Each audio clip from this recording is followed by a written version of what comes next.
Seeing Jacob remaining silent with a cold face, the two cultivators got more scared. The top-tier core formation realm cultivator immediately took off his storage bag from his belt and placed it near Jacob's feet respectfully.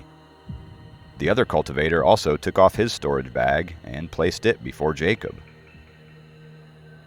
The other cultivator also took off his storage bag and placed it before Jacob.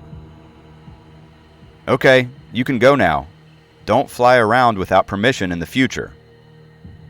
Jacob was baffled at their drastic acts and waved his hand.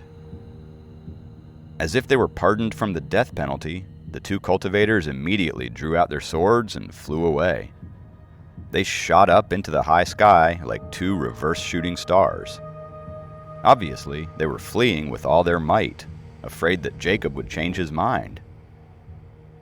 Watching them disappear into the white clouds, Jacob shook his head and sighed with exasperation. Inspectors are really powerful. They were so scared of me. He picked up the two storage bags and opened one of them.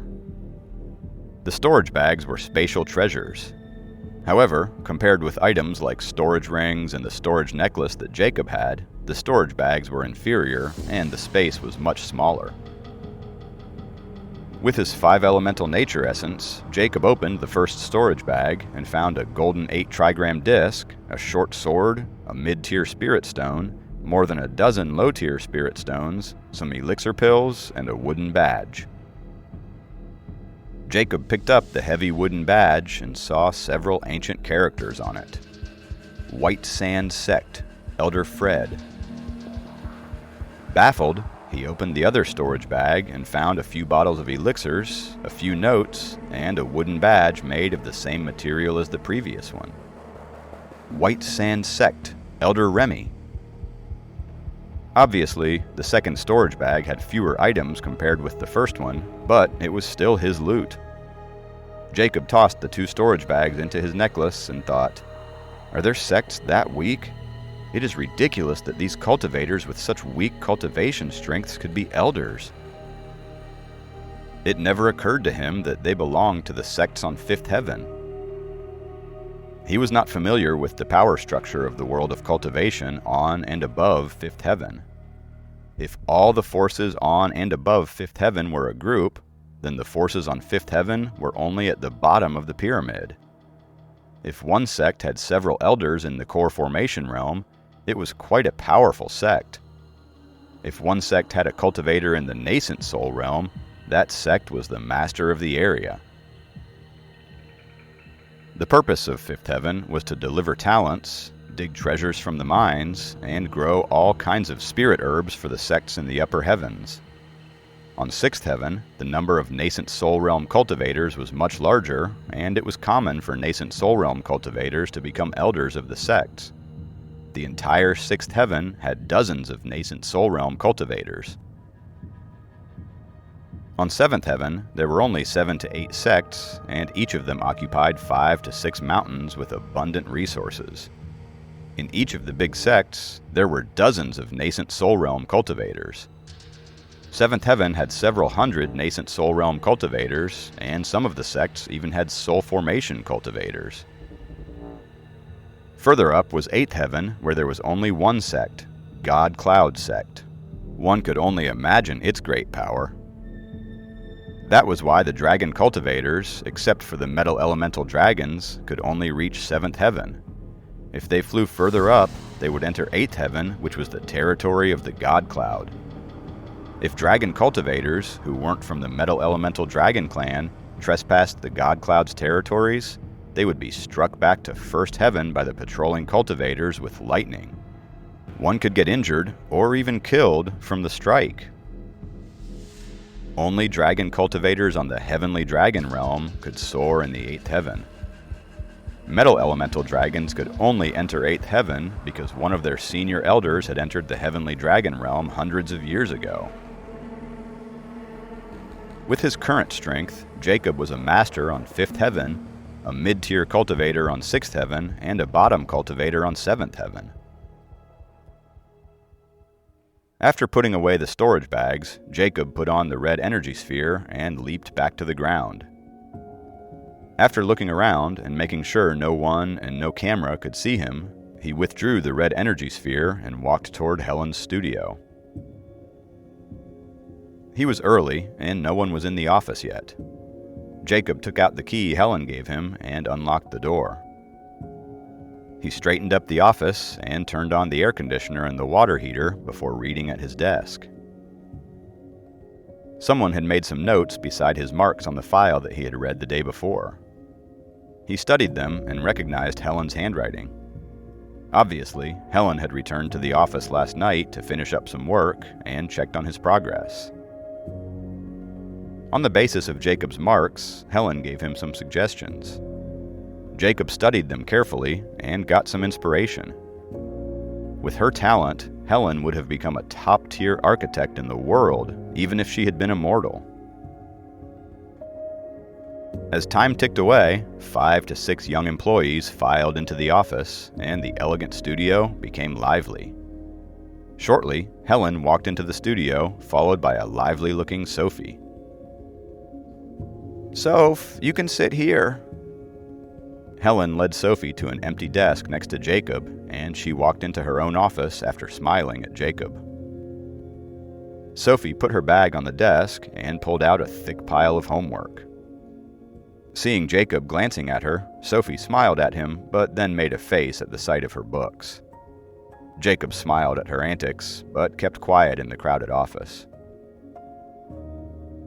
From her greeting, Jacob knew that she didn't know about the upheaval he and Noah caused in the South Atlantic Dragon Palace yet.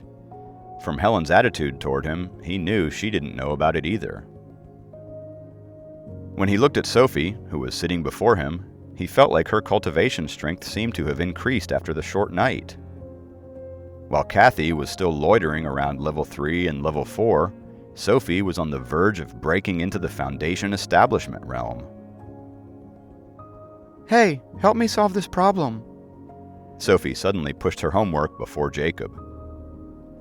Jacob read the problem carefully. "The answer is option A." He answered her question without thinking.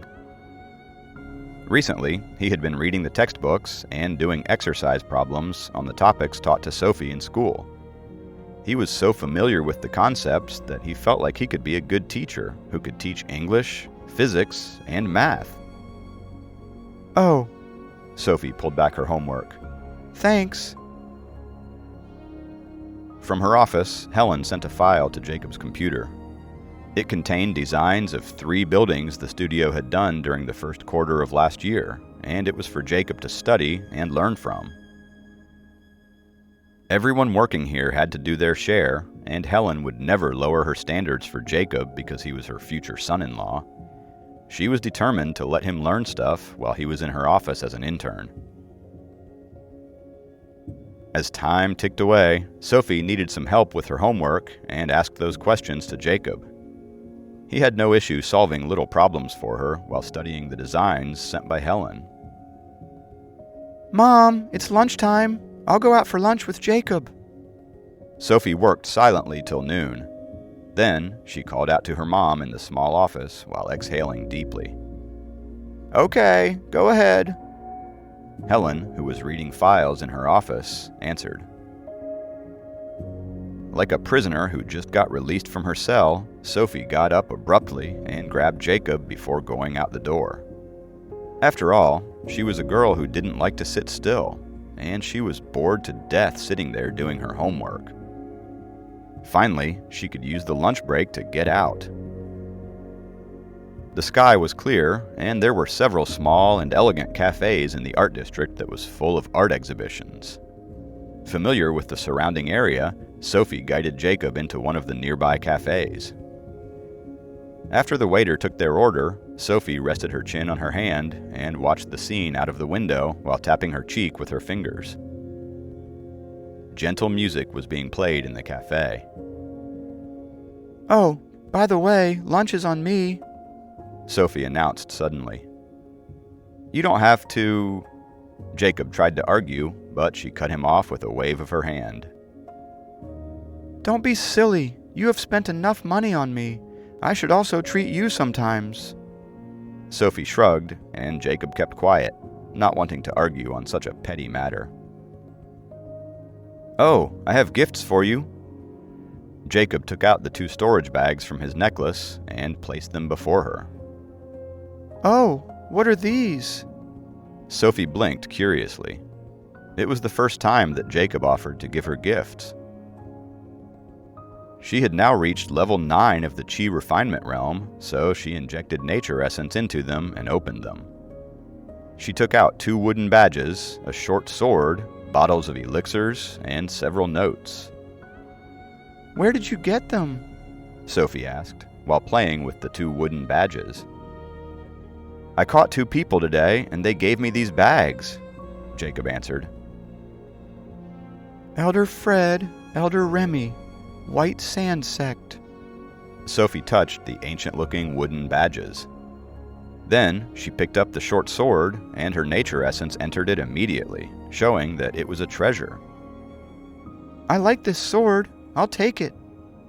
Since she had begun cultivation again, she needed a good weapon. This short sword would become her first treasure. "But White Sand Sect doesn't sound like one of us. It sounds like a cultivation sect." Sophie picked up the wooden badges again and studied them for a few seconds. She yelled suddenly, "They probably came from a sect on 5th Heaven. Idiot, you let go of 2 spies." "Really?" Jacob was surprised. At that moment, Sophie's eyes lit up. "2 identity badges? Hey, let's go up there and have some fun."